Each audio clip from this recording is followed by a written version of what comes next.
Et dans l'épisode d'aujourd'hui, entre autres choses, vous verrez qu'en 2030, il ne restera que 5 types d'emplois ici sur cette terre. L'avertissement de Mo Galdat, ex-président directeur général de Google X et d'un expert en intelligence artificielle sur la disparition du travail humain. Projet Suncatcher, le plan de Google pour emmener son intelligence artificielle dans l'espace, grâce à des centres de données orbitaux alimentés par le Soleil. Iron, le robot humanoïde chinois avec muscles synthétiques et cerveau à intelligence artificielle, accueillera les humains en 2026. Aquawomb, l'utérus artificiel qui veut sauver les bébés prématurés et repousser les limites de la vie. WalkMe, la chaise robotique de Toyota qui marche, monte les escaliers et se plie toute seule. Allons comprendre tout ça.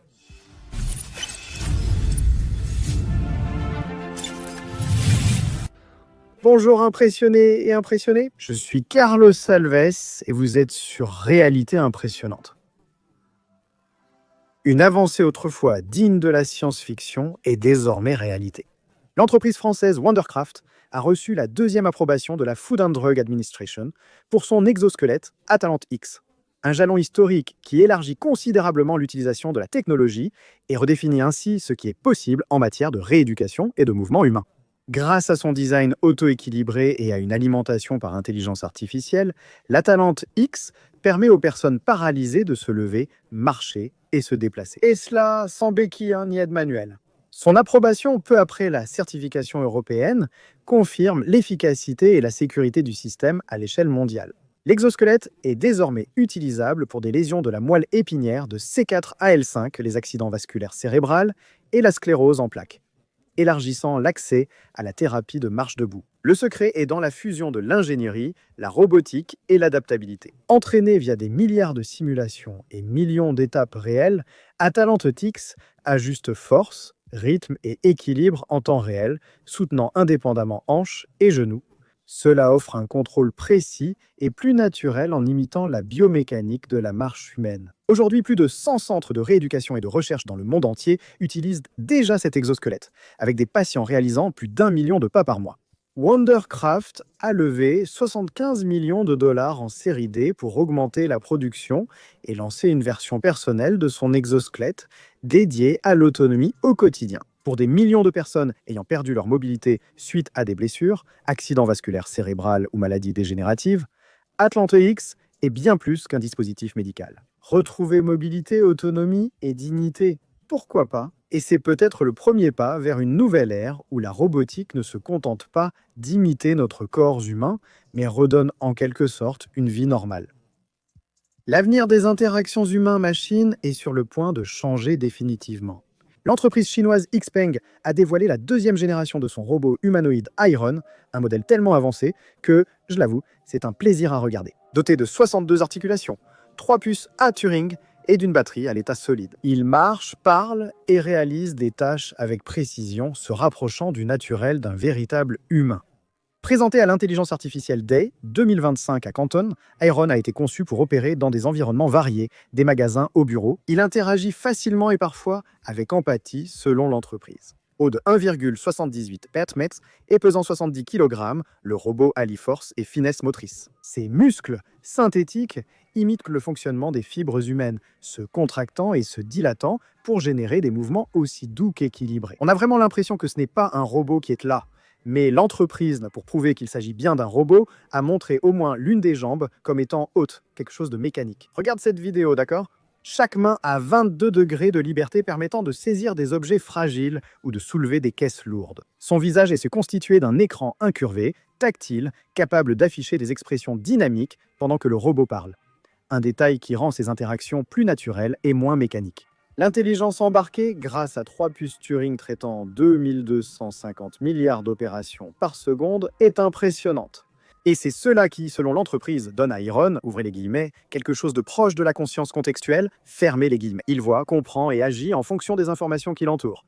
Et cela grâce au système vision, langage et action de Xpeng. Qu'est-ce que cela signifie concrètement? Le robot peut reconnaître des personnes, répondre à des questions, plier des vêtements, guider des visiteurs ou même aider dans des tâches d'entreprise et logistique. Mais ce qui impressionne vraiment, c'est sa façon de se déplacer. Plutôt que de suivre des mouvements programmés, Iron a appris à marcher en regardant des milliers d'heures de vidéos humaines. Sa démarche a été perfectionnée jusqu'à un mouvement presque imperceptible du naturel. Ses pieds ont un amorti actif et des capteurs de pression qui ajustent l'équilibre, lui permettant de marcher sur des surfaces irrégulières et d'atteindre 2 mètres par seconde. La première génération commerciale d'Iron sera déployée dans la vente au détail et le service client en 2026. D'abord, il accueillera les clients et présentera les produits. La batterie à l'état solide, légère et sûre, offre un fonctionnement durable sans surchauffe, une avancée qui pourrait bientôt devenir la norme en robotique. Quand il commencera à accueillir les gens dans les magasins et entreprises, la question la plus curieuse sera peut-être jusqu'où nous irons, plutôt que ce qu'il fait. Après que ce robot ait été réellement mis en œuvre, certains disent ou prédisent que le monde sera bien pire avec l'implantation de ces robots. Concentre-toi sur ce prochain reportage ici, tu vas comprendre. Selon d'éminents spécialistes, l'intelligence artificielle ne va pas seulement transformer le travail. C'est que peut-être le travail lui-même tel qu'on le connaît va tout simplement disparaître. Il n'existera tout simplement plus. Le chercheur Dr Ramon Jampolsky, expert en sécurité de l'intelligence artificielle, lors de son interview au podcast, dont je vais traduire le nom ici. Dans le podcast Journal d'un président directeur général, il a déclaré que l'intelligence artificielle générale pourrait être atteinte d'ici 2027. Des machines pouvant penser, apprendre et agir mieux que nous dans presque tous les domaines. L'impact sur le marché du travail serait dévastateur. Jampolsky imagine un monde avec 99% de chômage, où presque toute activité physique et cognitive serait automatisée. Dans 5 ans, avertit le chercheur, tout le travail physique pourrait également être automatisé. Le résultat serait un monde où seul un petit groupe de professions survivrait à cette extinction. Mais quels seraient ces emplois? Jampolsky soutient que seules les fonctions où l'humain préfère le contact humain devraient subsister. Je ne parle pas de cette profession peut-être la plus ancienne du monde, c'est autre chose. Il cite 5 domaines qui, du moins pour l'instant, semblent être à l'abri des professions qui dépendent de la confiance personnelle, comme les comptables et les consultants de haut niveau. Warren Buffett, par exemple, ne remplacerait pas son comptable humain par une intelligence artificielle, aussi intelligente soit-elle. Et, selon le spécialiste, ce n'est pas par manque de capacité, mais pour une question de relation et de tradition. Des travaux manuels et artisanaux, parfois de vrais luxe. Dans un monde automatisé, le travail manuel pourrait devenir un fétiche pour certaines personnes, affirme-t-il. Des produits faits à la main, une sculpture, un meuble, même un pain, pourraient en coûter bien plus cher que n'importe quel article industrialisé. Des thérapeutes et des professionnels des soins humains. Même si certaines intelligences artificielles simulent l'empathie, le lien émotionnel authentique entre 2 personnes reste irremplaçable. Vous savez mieux que quiconque ce que c'est d'être vous-même, explique Jan Polsk, en soulignant que l'expérience subjective humaine restera unique. Le 4e groupe regroupe superviseurs et régulateurs de l'intelligence artificielle. Les humains garantiront que les machines prennent des décisions éthiques et sûres. Même temporairement, nous aurons encore besoin de personnes pour surveiller et auditer les systèmes d'intelligence artificielle jusqu'à ce qu'ils apprennent à se corriger eux-mêmes. Enfin, il évoque un 5e groupe. Éducateurs, communicateurs et traducteurs d'intelligence artificielle, soit ceux capables d'expliquer la technologie à ceux qui ne la comprennent pas. Aider les entreprises à adopter l'intelligence artificielle sans tout bouleverser. Et de montrer aux politiciens, aux dirigeants et à la population en général ce qui se passe réellement dans le monde de l'intelligence artificielle. Encore une raison de vous abonner à l'audio et profiter de la description. Même les experts en technologie peineront à suivre le rythme des changements. Alors, nous aurons besoin de personnes qui fassent ce lien entre le monde humain et le monde des machines. Combinée à celle de Mogaldo, ancien président directeur général de Google X, cette vision rend le tableau encore plus intense. Je pense que contrairement aux autres révolutions technologiques, l'intelligence artificielle ne créera pas cette fois des millions de nouveaux emplois pour compenser ceux supprimés. Parce que si elle remplace à la fois le bras et le cerveau, qu'est-ce qu'il nous reste à faire? Ces prévisions, bien qu'alarmantes, soulèvent un débat essentiel. Qu'advient-il d'une société entière? Quand le travail cesse-t-il d'être quelque chose de nécessaire? On dirait que travailler, ce n'est pas bien, mais non, c'est quelque chose de nécessaire pour l'être humain. Dans un monde d'abondance créé par les machines, le défi ne serait plus seulement de survivre, mais de trouver un nouveau but. Sans le travail comme axe central de la vie, l'humanité devra réinventer sa propre identité. Si sa prédiction s'avère correcte, 2030 pourrait marquer la fin de l'ère du travail humain. Regarde, je vais me plaindre, non? Et toi, tu me le dis en bas? Et alors, en regardant ce que tu vois aujourd'hui, en pensant à ton avenir, tu crois que ton travail est beaucoup plus proche d'être remplacé, ou simplement d'entrer dans ce petit groupe de fonctions qui sont faites spécifiquement. Du moins pour l'instant, pour nous, les êtres humains, dis-moi ici en bas. C'est la preuve que le futur est déjà là, mes amis. C'est qu'en laboratoire aux Pays-Bas, Une start-up appelée Aquawomb développe quelque chose qui pourrait complètement changer la médecine néonatale. Un utérus artificiel de qualité clinique pouvant maintenir en vie des bébés nés bien trop tôt, qui n'ont actuellement aucune chance de survie. Le système agit comme une couveuse liquide, simulant l'environnement protecteur de l'utérus. Le bébé reste immergé dans un liquide proche du liquide amniotique, pas dans l'air. Température idéale et enveloppé par une couche de silicone qui réagit à ses mouvements et dans les muscles et les os à se renforcer naturellement. Cette technologie vise un problème dramatique. Les bébés nés entre 22 et 24 semaines de gestation qui ont très peu de chances de survivre. Leurs poumons ne sont pas prêts à respirer et les ventilateurs actuels peuvent causer des lésions mortelles. L'utérus artificiel d'Aquawomb cherche à éliminer complètement l'exposition à l'air. Cela permet au bébé de poursuivre son développement dans un environnement aquatique sûr, comme s'il était encore dans le ventre de sa mère. Le concept associe ingénierie biomédicale et soutien vital avancé. Le bébé naîtrait par césarienne dans une poche de liquide spéciale reliée à un placenta artificiel, un appareil de la taille d'un point qui échange oxygène et nutriments dans le sang. Des microtubes éliminent le dioxyde de carbone, et les déchets, tandis que de fines canules apportent oxygène et nutriments, reproduisant l'échange réalisé dans le corps maternel. Si cela fonctionne, cette technologie pourrait sauver des milliers de vies chaque année et réduire drastiquement les séquelles neurologiques et pulmonaires associées à la grande prématurité. Une mère citée par The Guardian a exprimé le ressenti de nombreux dans la famille. « J'aurais signé n'importe quoi pour avoir accès à cette technologie. » Selon la chercheuse Elisabeth Chloé Romani de l'Université de Durham, cette technologie soulève de profondes questions éthiques et philosophiques. Comment classer un bébé qui se développe en dehors du corps humain? Quels droits et quel statut légal aurait-il pendant ce processus? Elle conclut en disant que ce type de dispositif crée une nouvelle étape dans le développement humain, quelque chose que nous n'avons jamais eu à décrire ou à réglementer auparavant. Doté de 98 qubits interconnectés, Helios marque une nouvelle ère pour l'informatique quantique pratique. Ce n'est pas un simple prototype de laboratoire, mais une plateforme opérationnelle prête à résoudre des problèmes inaccessibles aux superordinateurs classiques. D'après le président directeur général de Quantinum, Dr Raja Braza, Helios combine parfaitement matériel et logiciel.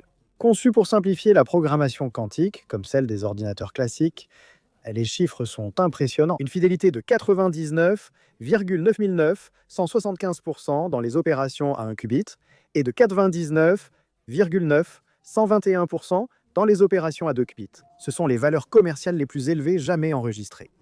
Des sociétés comme SoftBank et Japan Morgan exploitent déjà ce système dans leurs recherches, tandis que les ingénieurs de Quantinum étudient des phénomènes complexes comme la supraconductivité à Bonacieux à haute température et le magnétisme quantique. Le secret du Helios réside dans sa nouvelle architecture de pièges ioniques qui remplace les qubits de terbium par des qubits de barium. Ce changement autorise l'utilisation de lasers visibles, plus économiques et fiables, et ajoute un mécanisme d'identification et de correction des erreurs atomiques. Lors de tests utilisant l'échantillonnage de circuits aléatoires, aussi employé par Google pour prouver la suprématie quantique, Helios a atteint des performances qui, selon l'entreprise, demanderaient plus d'énergie que celle produite par le Soleil sur des machines classiques. Le contrôle en temps réel offre l'intégration entre l'informatique quantique et classique, utilisant les GPU pour accélérer les algorithmes hybrides. Parmi 98 qubits physiques, 94 sont convertis en qubits logiques, formant l'un des plus grands états quantiques intriqués jamais observés. Et Google veut emmener l'informatique dans l'espace. Ce n'est pas une métaphore, d'accord? Avec le projet Suncatcher, l'entreprise propose un saut inédit. Construire des centres de données orbitaux, alimentés directement par l'énergie du Soleil, capables d'exécuter des modèles d'intelligence artificielle, bien au-delà des limites énergétiques et environnementales terrestres. Annoncé cette semaine, le projet présente une constellation de satellites intelligents dotés de TPU, unités de traitement tensoriel. Reliés par des connexions optiques ultra rapides et placés sur des orbites héliosynchrones où la lumière du Soleil reste presque constante. L'idée est de créer une infrastructure d'intelligence artificielle spatiale qui fonctionne 24 heures sur 24, 7 jours sur 7. Son efficacité énergétique est jusqu'à 8 fois supérieure à celle des panneaux solaires terrestres. D'accord? Ouvrez déjà les commentaires ici pour parler de Skynet qui arrive. Vas-y, lance-toi ici, vas-y, lance-toi. Quelle expression d'autrefois? Mince, ce n'est pas de vieux, c'est d'autrefois, d'accord? D'après l'entreprise, un panneau solaire sur la bonne orbite peut être 8 fois plus productif que sur Terre et produire quasi continuellement de l'énergie. Cela signifie qu'au lieu de dépendre de grands réseaux électriques et de systèmes de réfrigération ici sur Terre, ces centres de données orbitaux pourraient fonctionner sans émission directe, avec un coût énergétique presque nul. Les satellites Suncatcher seraient un petit, mais extrêmement puissants. Chaque unité aurait des puces TPU adaptées au rayonnement cosmique, pouvant effectuer 3 millions d'opérations par seconde. Ces satellites communiqueraient entre eux par des liaisons optiques atteignant des dizaines de terabits par seconde, formant ainsi un réseau d'intelligence artificielle. En orbite autour de la Terre, un véritable nuage spatial. Les premiers tests en laboratoire ont déjà prouvé une transmission bidirectionnelle de 800 gigabits par seconde, confirmant la faisabilité technique des interconnexions satellites. Google envisage ses premiers tests en orbite d'ici 2027 avec Planet Lab. 2 satellites prototypes seront lancés pour valider le matériel et le système de communication optique intersatellite. Oui, le projet Suncatcher en est encore à ses débuts, mais il représente l'une des visions les plus audacieuses de l'histoire de l'informatique moderne. Utiliser l'espace pour repousser les limites de l'intelligence artificielle. Ce sera l'ère de l'intelligence artificielle orbitale, où le Soleil alimentera non seulement la vie ici sur Terre, mais aussi les esprits numériques qui commencent à naître autour de lui. Et Toyota a surpris le monde en présentant au Japan Mobile Show 2025 le WalkMe, une chaise robotique autonome capable de marcher, de monter des escaliers, de s'équilibrer et même de se plier toute seule. Le concept abandonne le fauteuil roulant classique, remplaçant les roues par 4 jambes robotiques intelligentes s'adaptant à presque tous les terrains. Inspiré par la locomotion animale, la WalkMe Ali robotique avancée, capteur précis et intelligence artificielle. Ce système de mobilité imite un mode de déplacement, comme l'arrayal, les chèvres et les crabes sur terrain irrégulier. Ses jambes se plient, pivotent et s'ajustent indépendamment, assurant équilibre et fluidité même sur des surfaces inclinées, escaliers ou sol en gravier. L'entreprise affirme qu'avant de monter les escaliers, les pattes avant analysent la hauteur, tandis que les pattes arrière propulsent le corps du fauteuil. Des capteurs lidar et de poids coordonnent l'ensemble, assurant une sécurité totale. Si un obstacle apparaît, les radars de collision stoppent le mouvement, puis le système ajuste le centre de gravité pour éviter les chutes. Le fauteuil fonctionne avec une batterie compacte et silencieuse cachée derrière le siège, offrant jusqu'à une journée d'autonomie. Si vous avez aimé cet épisode et que vous n'êtes pas encore au chômage, dites-nous dans les commentaires si en 2027 ou 2030, vous perdrez votre emploi ou si vous êtes en sécurité. Vous soutenez l'engagement de cette vidéo. Et je sais que vous aimez la technologie car vous regardez toujours jusqu'à la fin.